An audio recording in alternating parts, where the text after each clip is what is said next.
할렐루야. 오늘도 구원의 감격 속에서 구원의 감격이 힘이 되어 승리하는 복된 하루 되시기를 축복합니다. 자, 우리 잘 아는 대로 이제 이스라엘이 사사 시대를 마감하고 드디어 왕정 시대가 열렸습니다. 그러나 현실적으로는 상황이 별로 바뀐 것은 없습니다. 굉장히 상황이 아주 어설픈 그런 상황입니다. 백성들도 이 왕정 시대를 잘 이해해서 왕을 요구한 것이 아니라 주변 나라들이 왕이 있으니까 또 하나님에 대한 그 신앙심은 낮아지고 이 왕이 생기면은 우리를 위해서 싸워주고 우리를 애적으로부터 구원해 줄 것이다 라는 그런 기대 속에서 왕을 요구했습니다. 또 왕이 된 이 사울도 첫 번째 왕이잖아요. 그래서 왕이 하는 것을 주변에서 본 경험이 없습니다. 또 왕이 되기 위해서 교육받은 그런 사실도 없고 암나기 찾으러 다니다가 어떨결에 선지자 만나서 네가 왕이다 이렇게 해서 왕이 됐습니다. 신하가 있는 것도 아니고 왕궁 하다못해 출근할 수 있는 사무실이 있는 것도 아니고 그 사울이 왕이지만은 자기가 왕이라는 그 실감이 거의 나지 않고 또 왕으로서 무엇을 해야 될지 잘 모르는 그런 상황입니다. 오늘 우리 본문 읽어볼 텐데 오늘도 왕임에도 옛날 하던 식으로 밭에 나가서 일하면서 소를 몰고 다니는 좀 웃기지 않습니까? 왕이. 그런 지금 모습입니다. 이런 상황에서 하나님께서 어떤 사건을 계기로 해서 사울이 정말 공적으로 모든 백성 앞에서 왕이 되고 한 사람도 반대하는 사람 없이 그가 모든 사람의 찬성과 환영을 받으면서 다시 한번 왕으로서 취임식을 갖는 대관식을 갖는 그런 이야기입니다. 근데 그 사건은 바로 전쟁으로부터의 구원의 사건입니다. 구원. 그래서 오늘 이 이야기의 어떤 맥을 이어가는 중심 단어는 구원이라고 할 수 있습니다. 그래서 오늘 이 이야기에서 구원이라는 단어를 염두에 두시고 오늘 이야기 이해에 접근하면 더 도움이 되겠습니다. 오늘 11장인데 10장 마지막 절에 보면은 사울이 왕이 되어서 많은 사람들이 왕 만세 하지 않습니까? 그런데 또 일부의 사람들은 저 사람이 우리를 어떻게 구원할 수 있어 하고 빈정거리면서 이 조롱하는 그런 반대하는 무리들이 있었습니다. 그래서 오늘 이 구원의 사건을 통해서 사울이 이스라엘의 확실한 왕이라는 것을 하나님이 그 왕권을 세워주시고 왕으로서 자리를 마련해 주시는 하나님의 배려하심을 볼 수 있습니다. 그 당시에 이 왕의 리더십, 왕의 지도력은 전쟁을 통해서 평가되는 시대였습니다. 중심 단어가 뭐라고 했죠? 구원. 그 3절에 보면은 만일 우리를 구원할 자가 없으면 이렇게 구원이라는 단어가 나오고 또 9절에 보면은 9절에 내일 해가 더울 때에 너희가 구원을 받으리라. 이렇게 구원이라는 단어 나오고 13절에 보면은 오늘 여호와께서 이스라엘을 구원을 하셨다. 구원을 베푸셨다. 이렇게 처음에 중간에 또 말미에 3번 구원이라는 단어가 나오고 있습니다. 우리 전쟁 이야기 1절에서 15절까지 우리 함께 읽도록 하시겠습니다. 시작. 암몬 사람 나하스가 올라와서 길랏 야베스에 맞서 진침해 야베스 모든 사람들이 나하스에게 이르되 우리와 언약하자. 그리하면 우리가 너를 섬기리라 하니 암몬 사람 나하스가 그들에게 이르되 내가 너희 오른눈을 다 빼야 너희와 언약하리라. 내가 온 이스라엘을 이같이 모욕하리라. 야베스의 장로들이 그에게 이르되 우리에게 이레 동안 말미를 주어 우리가 이스라엘 온 지역에 전령들을 보내게 하라. 만일 우리를 구원할 자가 없으면 내게 나아가리라. 이에 전령들이 사울이 사는 기브야에 이르러 이 말을 백성에게 전하매 모든 백성이 소리를 높여 울더니 마침 사울이 밭에서 소를 몰고 오다가 이르되 백성이 무슨 일로 우느냐 하니 그들이 야베스 사람의 말을 전하니라. 사울이 이 말을 들을 때 하나님의 영에게 크게 감동되매 그의 노가 크게 일어나 한 겨리의 소를 잡아 각을 뜨고 전령들의 손으로 그것을 이스라엘 모든 지역에 두루 보내어 이르되 누구든지 나와서 사울과 사무엘을 따르지 아니하면 그의 소들도 이와 같이 하리라 하였더니 여호와의 두려움이 백성에게 임하매 그들이 한 사람같이 나온지라. 사울이 베색에서 그들의 수를 세어보니 이스라엘 자손이 30만 명이요 유다 사람이 3만 명이더라. 무리가 와 있는 전령들에게 이르되 너희는 길앗 야베스 사람에게 이같이 이르기를 내일 해가 더울 때 너희가 구원을 받으리라 하라. 전령들이 들어가서 야베스 사람들에게 전하매 그들이 기뻐하니라. 야베스 사람들이 이에 이르되 우리가 내일 너희에게 나아가리니 너희 생각에 좋을 대로 우리에게 다 행하라 하니라. 이튿날 사울이 백성을 3대로 나누고 새벽에 적진 한가운데로 들어가서 날이 더울 때까지 암몬 사람들을 치매 남은 자가 다 흩어져서 둘도 함께 한 자가 없었더라. 백성이 사무엘에게 이르되 사울이 어찌 우리를 다스리겠느냐 한 자가 누구니까 그들을 끌어내소서 우리가 죽이겠나이다. 사울이 이르되 이 날에는 사람을 죽이지 못하리니 여호와께서 오늘 이스라엘 중에 구원을 베푸셨음이니라. 아멘. 사무엘이 백성에게 이르되 오라 우리가 길갈로 가서 나라를 새롭게 하자. 이건 취임식을 정식으로 다시 한번 하자는 그런 내용입니다. 15절 여호와 앞에서 있습니다. 15절 시작. 모든 백성이 길갈로 가서 거기서 여호와 앞에서 사울을 왕으로 삼고 길갈에서 여호와 앞에 화목제를 드리고 사울과 이스라엘 모든 사람이 거기서 크게 기뻐하니라. 아멘. 자, 1절에 보면은 이 시작은 이렇게 됩니다. 암몬 나라의 왕 나하스가 이스라엘 지역 길앗 야베스에 전쟁하기 위해서 와서 이 진을 친 상태입니다. 길앗 야베스는 어디입니까? 우리 이스라엘 역사를 보면은 출애굽을 해서 요단을 건너서 가나안 안으로 들어가게 돼 있죠. 그런데 요단을 건너지 않은 반지파, 두 지파 반이 있죠. 그죠? 갓지파, 또 므낫세 반지파, 루벤 지파. 이들은 요단강을 건너지 않고 바로 그 요단강 그쪽에서 그냥 정착을 하게 됐습니다. 그래서 요단을 건너지 않은 그쪽을 요단 동편이라고 부르고 요단을 건넌 지역을 요단 서편이라고 부릅니다. 오늘 여기 나오는 길앗 야베스는 바로 요단을 건너지 않은 요단 동편, 그러나 이스라엘 땅입니다. 역시 그러니까 요단을 건너지 않았기 때문에 사실 이 주변 국가들과 인접해 있기 때문에 더 예적 침입의 그런 위험성에 더 노출되어 있는 지역입니다. 그런데 바로 그 밑에 암몬이라는 나라가 있습니다. 이 암몬은 어떤 나라입니까? 바로 아브라함의 조카 롯이 소돔과 고모라에서 나와가지고 그 두 딸하고 술 먹고 동침하고 난 자녀 있지 않습니까? 그 두 자녀 중에 한 자녀입니다. 모압과 암몬.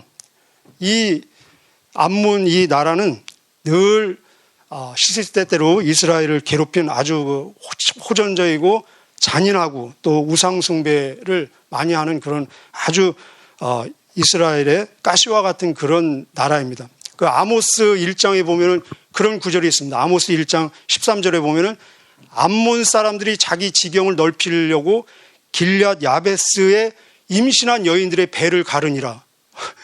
이렇게 잔인한 사람들입니다. 자, 그 암몬이 요단강 그 동편 쪽에 있는데 요단을 좀 풀어 이렇게 길게 얘기하면 요르단입니다. 요르단. 그래서 오늘의 요르단 지역이고 요르단의 수도가 어디입니까? 암만입니다. 암만.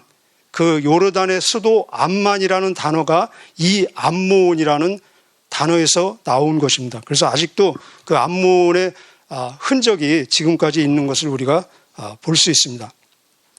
이 암몬 사람들이 딱 오니까 길앗 야베스 사람들이 싸워보지도 않고 나가서 지금 항복을 하고 있습니다. 그래서 우리가 당신들의 종이 되겠다. 당신들을 섬기겠다.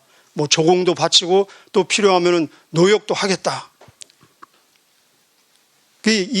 지금 자기네들이 왕이 있는 걸 잘 모르는지 중앙 집권이 있는지도 모르고 자기네가 굴복을 하고 종이 되겠다. 이렇게 항복 선언을 미리 하고 나가는 모습을 볼 수 있습니다. 그러니까 암몬이 뭐라고 합니까? 나하스가 2절에 보면은 그것으로 만족하지 못하고 너희들의 오른 눈을 다 빼버리겠다. 그리고 나서 조약을 맺고 너희들의 항복을 받아내겠다. 온 이스라엘을 이같이 모욕하리라. 이건 아주 극도의 수치심을 유발하는 그런 내용 아닙니까? 그래서 3절에 보면은 이 야베스 장로들이 그러면 우리에게 7일 동안 기회를 달라. 만약 우리나라에 우리를 구원할 자가 있으면 너희들과 한번 싸워볼 것이고 구원할 자가 없으면 너희들 앞에 나가리라. 이 나가리라는 단어가 나오고 또 10절에도 나오는데 이것은 항복하겠다. 그때는 너희들 마음대로 우리를 처분해라. 죽이려면 죽이고 오른 눈을 빼려면 빼고. 그래서 7일 동안 말미를 얻습니다. 그 암몬 사람들이 얼마나 자신이 있었으면은 그래 한번 찾아봐라. 너희들은 결국 우리들의 적수가 될 수 없을 것이라는 확신 속에서 7일 동안 이렇게 말미를 주는 것을 볼 수 있습니다. 그래서 전령들, 이 사자들, 메신저, 전령들을 모든 지역에 지금 다 파송을 하는데 다른 지역에 간 전령들의 이야기는 생략하고 4절 이하에 보면은 사울이 살고 있는 사울의 고향 기브아에 간 전령들의 이야기대로 이제 그 내용들이 좁혀가고 있습니다. 이 기브아에 가서 사실 이 기브아와 길앗 야베스는 그 역사적인 배경이 있는데 그 설명하기 시간상 생략하고 했던 사돈 관계입니다. 밀접한 관계인데 그들에게 이런 내용을 얘기하니까 이 기브아 사람들이 막 통곡하면서 지금 우는 장면이 나옵니다. 우리 동포, 우리 사돈들을 정말 우리가 도울 수 없는 그 힘이 없는 그런 모습. 그리고 결국 자기들도 오른 눈이 빼어질 수 있는 그런 그 비참한 상황 속에서 막 우는 모습이 나옵니다. 소리를 높여 울더라. 4절에 보면은 소리를 높여 울더라. 그런데 5절에 마침, 이런 성경에서 마침 이런 단어가 나오면 하나님이 개입하는 것입니다. 하나님이 이제 손을 쓰시는 거죠. 마침 5절에 사울이 밭에서 소를 몰고 오다가 하루 일과를 마치고 집에 소 몰고 가는 것입니다. 소를 몰고 가다가 그 울음소리를 듣고 이게 무슨 울음소리냐 하니까 여차저차한 그런 이제 설명을 했겠죠. 그때 6절에 보니까 하나님의 영이 우리 얘기로 하면 뭡니까? 성령 충만, 성령이 임한 것입니다. 성령의 강압적인 거역할 수 없는 성령에 압도하는 그런 이 감동 가운데 크게 감동이 되어서 그의 노가 크게 일어나 자기가 이제 왕이라는 것을 알게 되고 무엇을 해야 될지 알게 된 것입니다. 그래서 여기서 이 엄청난 폭발적인 초인간적인 힘을 발휘해가지고 내가 왕이다 하면서 결단하고 또 용기 있게 행동하는 그런 모습을 볼 수 있습니다. 지금 소 2마리를 몰고 가잖아요. 근데 그 소를 그 자리에서 죽여버립니다. 이 한 결의의 소하는 소라고 했는데 2마리입니다. 2마리를 그 자리에서 죽여가지고 다 조각을 냅니다. 다 조각을 내서 그 전령들에게 이 소 조각을 가지고 모든 지역, 모든 이 지파에 가서 이렇게 전해라. 누구든지 사울과 사무엘을 따르지 않으면은 너희들의 소도 이와 같이 될 것이다. 이것은 사실은 너희 소라고 얘기했지만 결국은 너희들이 이런 죽음을 당할 것이다라는 거룩한 위협입니다. 위협. 그래서 사울과 사무엘을 따르지 않는 자는, 이 말은 내가 왕이다. 나를 따르라. 그리고 이 전쟁에는 사무엘도 동참할 것이다. 이 전쟁은 신적 권위가 부여된 하나님이 부여한 전쟁이다. 그러므로 너희 모두는 따라야 된다. 그래서 이 전령들이 이제 그 자리에서 죽인 그 소 토막 두 마리를 예를 들어서 12토막을 냈으면은 한 토막씩 들고 모든 지역으로 얼마나 빨리 달려가겠습니까? 여러분 이 모습이 상상이 되십니까? 소 막 피가 뚝뚝 떨어지는 아마 핏길이 됐을는지도 모르겠습니다. 그래서 모든 지역에 가서 전하니까 그 소식을 들은 백성들의 반응이 무엇입니까? 하나님의 두려움이 임하매. 그 소리를 들었을 때 그 사람들은 하나님의 두려움, 야 이건 하나님의 거역할 수 없는 절대 명령이다, 거절할 수 없는. 사실 우리가 하나님을 진짜 두려워한다면은 이 세상의 모든 사람들에 대한 두려움으로부터 우리는 해방받을 수 있을 것입니다. 하나님에 대한 두려움이 사람을 향한 두려움으로부터 자유케 한다는. 그래서 이 짧은 시간에 모든 지역으로부터 이 군대가 동원되었는데 몇 명이 동원됐습니까? 8절에 보니까 33만 명. 아마 이스라엘 역사에서 이렇게 짧은 시간에 33만 명이 동원된 적이 있는지 잘 모르겠어요. 이렇게 짧은 시간에. 그래서 이 33만 명을 데리고 어디에 모였냐면은 베색, 8절에 보면은 베색에 모여서 야베스 길랄까지 약 30km 정도 되는데 아마 강행군을 했겠죠. 강행군을 해서 바로 그 다음날 새벽에 그 암몬 지역을 이 기습 공격을 해서 완전히 초토화하는 그런 장면이 나오고 있습니다. 10절 한번 읽어보실까요? 11절 시작. 이튿날 사울이 백성을 3대로 나누고, 이런 것은 우리 가끔 볼 수 있죠. 미디안 기드온도 그랬죠. 기드온도 300명을 3대로 나눠가지고 막 나팔 불면서 33만 명을 3대로 나눴습니다. 11만 명씩 그렇게 됐겠죠. 11절 시작. 이튿날 사울이 백성을 3대로 나누고 새벽에 적진 한가운데로 들어가서 날이 더울 때까지, 한 12시입니다. 12시에서 한 2시까지. 날이 더울 때까지 암몬 사람들을 치매, 남은 자가 다 흩어져서 둘도 함께한 자가 없었더라. 둘이 도망가는 경우도 없었다는 것입니다. 다 완전히 산산조각 다 흩어지게 되었다는 것입니다. 완전 승리한 것이죠. 그래서 이런 이제 사울이 왕으로서 정말 리더십을 인정받는 그런 상황 아닙니까?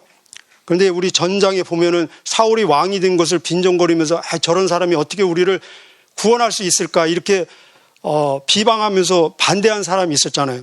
그래서 이 승리를 통해서 어떤 사람들이 어제 이 전장에서 당신이 왕이 된 것을 반대했던 사람들을 다 죽입시다 하니까 사울이 뭐라고 얘기합니까?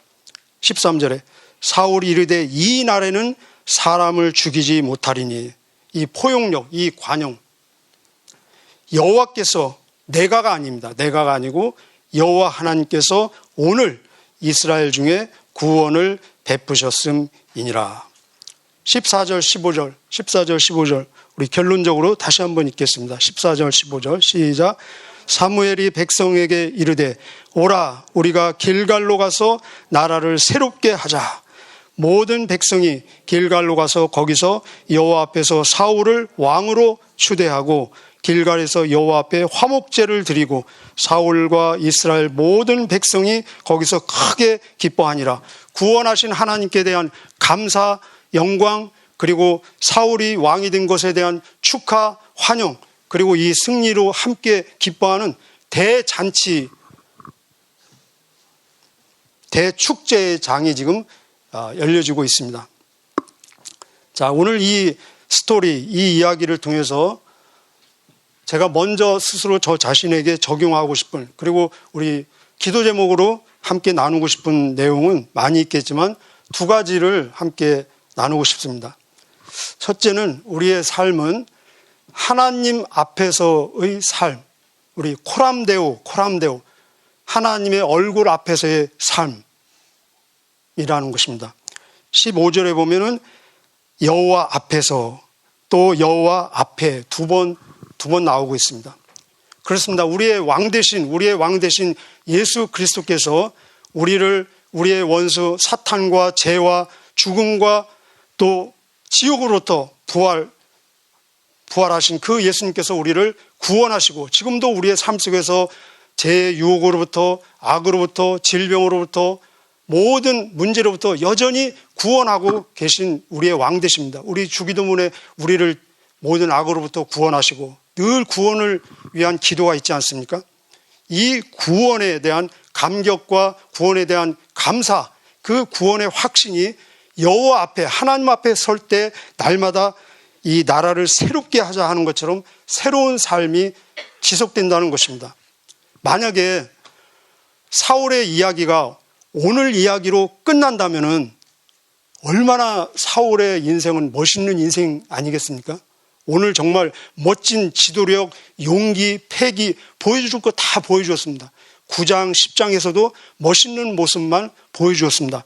오늘 자기를 모함하던 그 원수들도 다 용서하는 관용을 보여주고 나중에는 내가가 아니고 여호와 하나님께서 이스라엘을 구원하셨다. 하나님께 영광을 돌리는 정말로 멋있는 모습. 그런데 사울의 멋있는 모습은 여기까지입니다. 이제 다음부터는 그냥 날개 없는 새처럼 곤두박질하면서 추락하는 모습을 볼 수 있습니다. 왜 그렇습니까? 바로 하나님 앞에서 코람데오 하나님 앞에서의 의식, 인식을 놓쳤기 때문에 그렇습니다. 모세는 히브리서 11장 믿음으로 산 사람들의 이야기를 소개하면서 모세는 보이지 아니하는 하나님을 보이는 하나님으로 늘 인식하고 살았습니다. 요셉은 어떻습니까? 어느 날 보디발의 부인이 나와 함께 동침하자 유혹하고 있습니다. 젊은 청년을. 근데 그 집안에 아무도 없었더라. 그렇게 나오고 있습니다. 근데 보디발의 부인은 못 보는 하나님을 요셉은 본 것입니다. 요셉은 뭐라고 고백합니까? 하나님 앞에서 내가 어떻게 이렇게 큰 죄를 지을 수 있느냐? 결코 그럴 수 없다. 섰다 하는 자는 넘어질까 조심하라. 너희는 두렵고 떨림으로 너희 구원을 이루어가라. 골로새서 3장 23절에 보면은 너희는 무슨 일을 하든지 마음을 다해서 죽게 하듯 하고 사람에게 하듯 하지 말라. 그렇습니다. 우리가 정말 이것은 역설인데 우리가 정말 구원의 확신, 구원의 감격이 있으면은 오히려 우리의 삶 속에서 두렵고 떨림으로 하나님 앞에서 이 구원을 날마다 새롭게 일궈가고 더 자라가게 유지한다는 것입니다. 두렵고 떨림으로 오늘도 구원의 확신과 구원의 감격 속에서 더 새로워지는 우리의 삶이 되시기를 축복합니다. 두 번째 우리에게 주는 메시지는 결국 성령입니다. 성령 충만, 성령 감동. 여기 보면은 사울이 자기가 왕이 됐음에도 불구하고 자기가 왕인지 거의 실감이 나지 않습니다. 그리고 무엇을 해야 될지 모르고 소를 여전히 몰고 있는 상태입니다.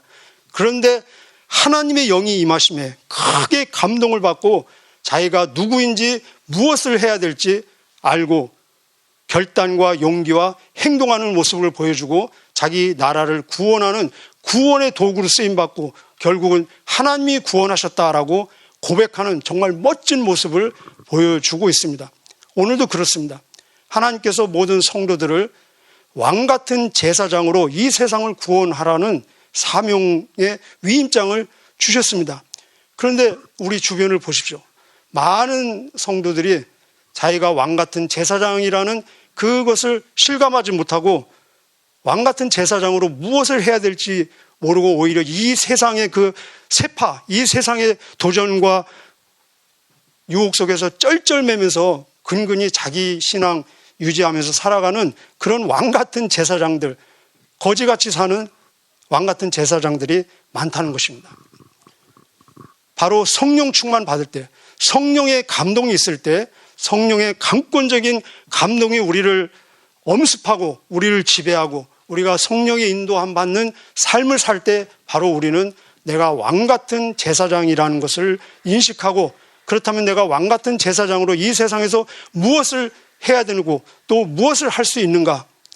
우리가 왕 같은 제사장으로 인식할 때 우리의 원수, 죄와 사단에 대한 거룩한 의분이 일어날 것이고, 그리고 그 사단의 권세에 매여 있는 그 영혼들이 와서 우리를 도우라, 우리를 구원하라, 여기 크게 울지 않습니까? 그들은 울고 있습니다. 그들은 신음하고 있습니다. 절규하고 있습니다. 우리를 도와달라고, 우리를 구원해달라고. 우리가 성령으로 인도함을 받을 때 그들의 절규, 그들의 소리를 들을 수 있는 것입니다. 그래서 구원의 통로로 쓰임받는 진짜 왕 같은 제사장으로서, 그래서 하나님께 영광 돌리는 승리의 삶을 우리는 살 수 있을 것입니다. 오늘도 하나님 앞에서 코람데오, 하나님 앞에서의 삶으로 넘어지지 않고 건강한 모습으로 서서 더 새로워지는 우리의 삶, 그리고 성령 충만, 성령의 감동을 인도함을 받아서 구원의 통로로 쓰임받는, 정말 말 그대로 왕 같은 제사장으로서의 승리해서 하나님께 영광 돌리는 저와 여러분 되시기를 주님의 이름으로 축복합니다. 기도하시겠습니다. 하나님 감사합니다. 하나님, 우리의 싸움은 혈과 육이 아니요 이 세상 정사와 권세와 어두움과 공중 권세 자본자 하나님 마귀인 사탄, 하나님 이 싸움에 승리하라고 우리를 왕 같은 제사장으로 위임하여 주시고 취임하여 주시고 기름 부어 주시고 안수하여 주심을 감사합니다. 하나님, 성령의 인도하심 가운데 성령의 감동으로 충만해서 내가 누구인지, 오늘 내가 이 세상에 왜 존재하고 왜 살아가야 되는지 분명한 목적의식 잃지 않고 하나님께 영광 돌리는 구원의 통로로, 복의 통로로 쓰임받는 기쁨과 감사가 넘치는 오늘 하루 되게 하여 주옵소서. 하나님 앞에서의 삶이 되게 하여 주시고 하나님의 기쁨이 되게 하여 주시고 하나님께 영광이 드는 우리의 걸음걸음 호흡, 우리의 생각, 우리의 모든 것 되게 하여 주옵소서.